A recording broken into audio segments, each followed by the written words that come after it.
Yeah, I think no excuses. We cannot postpone because we will not be able to do that in future. Oh, that's true. That's true. Then I will suffer my way through it. So okay,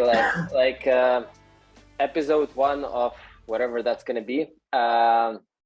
Basically, the idea is that we were discussing I guess it's sort of like a side hustle that we thought of about like a couple of years ago, initially to make some little passive income. The idea was to build like some small apps that can bring a little bit of cash like every other month. And we started off with a Shopify app idea, simply because Shopify is a huge ecosystem with a lot of merchants, with a lot of actually already paying store owners that basically everyone has to pay to use Shopify. So like having paid apps is something that people are used to doing if they're running an e-commerce store. It got stuck along the way so many times that we decided to try and do this like in public, to record our way. It has been already like almost submitted to Shopify, but now to actually get going and to see how we get it like off the ground, that's something that we want to like go through with this content. The initial idea of the app was to actually control the banners that we have on the website. Like when I was working with the e-commerce, there was always an issue that like you have a campaign running for a week and someone needs to turn it off like on Sunday night, or turn it on like on some holiday, so that we started running like somewhere. And because this is typically very manual in all the CMS everywhere, I used to write some JavaScript to actually just like enable a banner on the website on like a certain date time, or disable it, so that at least we don't need to do it like manually in the morning and have someone look through the website. So this was the idea, to try and optimize that at scale. Initially, it wasn't really on Shopify app idea, right? So like you said, you built it custom for your. So we came from different ways there. So you had this built custom made, and I had been in a project where we deliberately were looking at Shopify apps and trying to find a gap in that space, and then it became right. So the first prototype I actually built with I think it was with Airtable, where you would use Airtable to control like the banners, the links to the images, and then that would like through API that would control something that happens on the website, like as a prototype. And you were also working on Shopify apps with someone else, right? Before that. Yeah. So I was we started a bit from the other end. So it was interesting because you had this need and you built this customized. So, but we looked at the Shopify App Store as the opportunity and tried to find what could we do within that. So we like actually scraped the whole App Store with the reviews and the ratings and so on, and the categories, and tried to look at like, okay, what categories is there less competition? Maybe, I don't remember the exact sort of criteria we set down now, but that was a very deliberate approach in like, okay, let's find the category where there is someone doing it, so we have proof that it's working, but maybe at most 2 competitors, and they should not have more than X reviews, because then they've already sort of taken that market. And we came up with like 5-6 different ideas. I think there were three of us started building that, but then the developer didn't have time anymore, so one of those projects that just faded out. But I think it was when I was sort of in that already then when we started speaking about this, and then that's why the Shopify App Store became one possible like way to market. Yeah, so like it is an existing distribution channel, so it was I think it is still a smart way to build for that, because that gives a way for the app to start going. Because I remember we also discussed like individual cases of giving it a go with some like potential customers, but that was like single cases, and that was very hard to actually do. But on Shopify, we actually found a couple of competitors who would do similar things to what we had. And all the extra ideas that we had, they would actually launch those as new features as we were building the app. So we used, I think we used some of that research that I've done in that previous project to sort of see where this would fit in, and it sort of turned out that it sort of matched the criteria we had set up before. There was someone doing it, but not with like thousands of reviews and thus not thousands of users, but they seem to be getting good reviews. So the ones that used it liked it. So it seemed like there would be space for some competition there. But now we've given them a longer head start than initially planned. Yeah, for sure. I think it's almost like a year and a half since we started discussing the ideas, and now it was almost ready to launch. And every time I was like close to publishing the app, something technical would go wrong. And well, it's worth mentioning, I guess, that no developers have actually seen the code of what I was trying to do. I did ask for some advice, but no one ever like written any code or seen what I implemented at the end. So every time something went wrong, I had to like relearn what has been changed. It was either libraries that got updated that I was using, or the Shopify API. So like one time I tried to launch it, and like the Shopify API had updated, and the thing that I wrote didn't really work anymore. So the last change that actually happened was exactly with the Shopify requirements for submission. So once the app was submitted, and it was rejected right away, simply because to be compliant with GDPR and like all the personal data things, the app should actually respond to API requests from Shopify when the app gets uninstalled. And what I found, which is kind of the latest state, is that there is a Shopify CLI, like a command line interface, that allows to quickly spin up like Shopify boilerplate apps, which already has everything built in that Shopify requires, like on their side. So actually, you just need to work on your own logic on top of that. The best idea that I had to do was actually to rebuild the app from scratch by taking the new format of what Shopify presents as their like basic app, and then changing the logic and just adding like everything that I had in like in a different instance of our app. That has been a little bit problematic because of like Shopify authentication and everything. And I can actually share what the typical like app looks like right now, like the one that Shopify actually has as a boilerplate app. Would you say, because when you started, this did not exist, so does this make it easier for like a not super technical person to build an app? Or I think it's I think it's easier in general. And it's also it could possibly be easier if you haven't seen the previous versions, because what I used before was actually like Shopify libraries that were built by some developers that would access Shopify API, and something would constantly go wrong. So I had to just dig through the forums, and this is the test app that Shopify actually gives you like right away. So if you just follow the instructions, this is what you would actually spin up. And the main idea is that like whenever you just refresh, it loads a very simple interface that connects to the store, counts the products that you have on the store, and you can populate five extra products. That's basically everything that it does.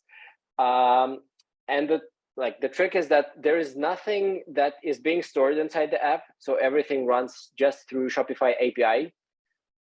So if you look at in the database of this app, it's actually it's empty. There's nothing related to products, like nothing at all, because this is being collected from the store itself. And if you go to the store, you just see some basic apps being basic products being generated with some random names. Yeah, that's smart in itself, because you always needed to add in some products. So now when you do this app, you can use it to get those products that you will need to do your app.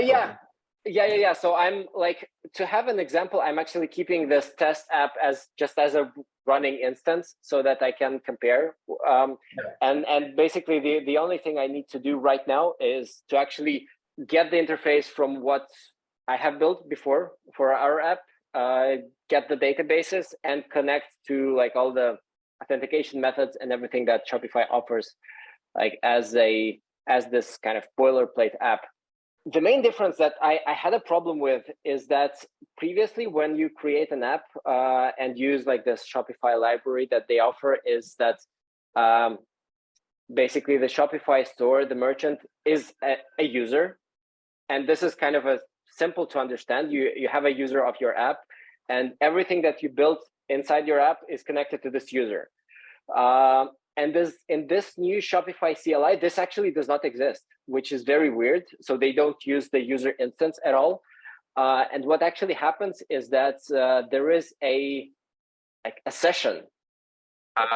So whenever the store is authenticated with your Shopify app, you have a session created, and there is a user ID, which is like a shop domain, like a merchant site domain. So basically anything that we had in our app now needs to be connected to a user ID in this session, and just not to the user. So basically, like, this is something that I couldn't understand initially, because it's kind of, it made so much sense that there is a user that you build everything around, and now there is like nothing. There's just a session, and the moment the store is authenticated, you get like aligned with the session, and but probably that is like everything that matters, because you still have a user ID, like a shop ID, that you can connect like all the banners and all the logic to inside. So when they uninstall, the session ends, or how is it? Yeah, so basically that's kind of it. So there's just a table with sessions which has like all the history, and that's all you have. I'm thinking if it's because of privacy reasons that they've changed it, or probably. So like one big difference actually that affects I guess all the side things that we wanted to do to actually like market and promote the app, is that now you don't have any personal data, because when you had a user created, there was like an email, and you basically get like a contact of your store owner. Now there is nothing like that out of the box. So I guess like either you have to be requesting this through API with the consent on installing the app, or you have to be collecting it separately. But now we don't have an email, we don't have any contact of our user at the point where the app is simply installed like as this basic version. Right. But this is something that actually could that I guess we would need to think about early, because it's not about just launching an app and having it running, right? Because we basically the main idea of promoting it was through this, if we can call it like a Shopify SEO inside the App Store. So we would need reviews. We would need like more and good reviews, which means that if any user has any problems, we would need to solve those quickly. So as kind of part of these side features, we connected a chat to the app, so that like inside the app you can actually ask questions. And which basically which will affect like just running the app itself, because like as soon as we have it launched, we will have to have some capacity to actually answer questions and look out for those reviews to make sure that people get like to use the app, they get to try it, and they get to actually understand like what's the benefit of it, and ideally leave a review so that we can start working with paid versions of it like sooner. Yeah, so this is something that I would actually need to look into as the next step, like all the personal data things, like if we would have access to any like contacts with our users apart from just the interface itself. But the simple like next step is to just move the like all the logic and interface to this new boilerplate kind of app and like just launch it. Like so far, it at least it seems that because they moved all the like the CLI and libraries that are being used, because they moved them internally, that seems to be working at least more reliable. Like if you actually just follow instructions, everything works. Because previously it was like a library that you could install on like on top of the Laravel framework, which could conflict with something, which would like something would always not work correctly. But now it's kind of you get like the full bundle, which just works kind of right. Yeah. So that's I guess that's kind of it. And probably one of the next steps could be to actually show the code to a real developer, just to see like I have three doubts, like three kind of things that I really have very little idea about. Is just like the scalability, stability, and security, which is it's something that is probably supported by just like the libraries that are being used and by frameworks, but I cannot like check that myself like in a very like in a good way. Yes, I guess you could say like the target here is to launch it, and we would launch it as a free app, right? To get those first users and get their reviews and learn from that, and then from that feedback learn what other functionality could be added and what should become the paid feature. So a bit like a learning process in general. Exactly. And basically as soon as that one is learned, we can just switch to working on the next app, simply because like the one of the things I liked when we just started discussing these Shopify apps, and when you showed me this like huge Excel of like parsed app store, was that like typically developers create like 30-40 apps, and like for every single feature you actually have an app which is like is a standalone thing fixing one single problem of merchants. And basically the success of one is like the success of one, and the others could actually be either for upselling or just standalone things that would solve different problems that they have. Cool. So I guess like the next update we'll try to do somewhere in a week. How do you think did it go? Yeah, no, I think it's interesting to talk about. I mean, this is the kind of talks we have had and keep having, right? But it's exactly. So we sometimes do these like brainstorming on some ideas, and it could make sense to just have them recorded. How many people do you think will watch this? Like, how many followers do you have on LinkedIn? Like, if you repost that? I think I have 1,000 or something. You know. Oh, nice. So I have like 750. So maybe 20 people will see that. Yeah, maybe. Cool. So then, like to anyone still watching, like leave a comment and let us know what you think, or actually ask a question, because this is something that I think we may actually feed from. Like if there's any question on like what we do and why, this is something that we can either go through in the next discussions, or just directly in the comments everywhere. I have a question to you actually, but maybe you could answer that in the next when you go into the code more. But I mean, none of us are like developers. We're like semi-technical product people, you being a lot more technical than me.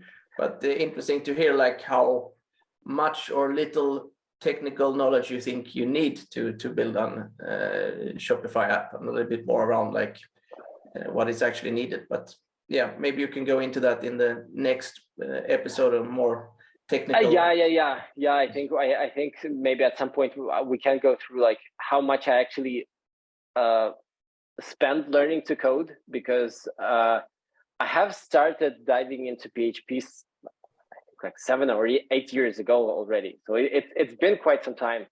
But yeah, I guess we can do it sometime. So how is it like the way to do it properly? Like you say like, okay, bye.